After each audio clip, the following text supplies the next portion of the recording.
শুধু সকাল বিকাল দুই বেলা যদি আমার খাবারের বন্দোবস্ত হয়, আমি আর নবীর লক ছাড়ি না। আমার আনসার সাহাবারা ক্ষেত খামারের কাজ করত, আমার মুহাজির সাহাবারা ব্যবসা করত, আর আমি নবীর সাথে সাথে থাকতাম। 5374টা হাদিস তিনি বর্ণনা করেছেন। সবচেয়ে বেশি হাদিস বর্ণনাকারী সাহাবী আবু হুরায়রা রাদিয়াল্লাহু তাআলা।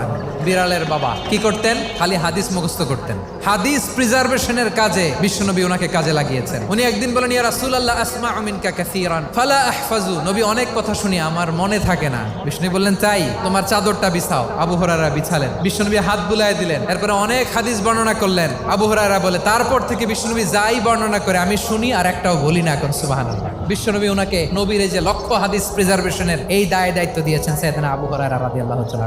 আপনারা কি খেয়াল করেছেন কত বড় চৌকস ট্যালেন্ট হান্টার ছিল আমার নবী? এক একজনের এক এক ট্যালেন্ট, এক একজনকে এক এক দায়িত্ব দিয়েছেন, এক একজনের প্রতিভাকে এক একভাবে বিকশিত হওয়ার সুযোগ দিয়েছেন। আওয়াজ করে বলেন ঠিক কি না?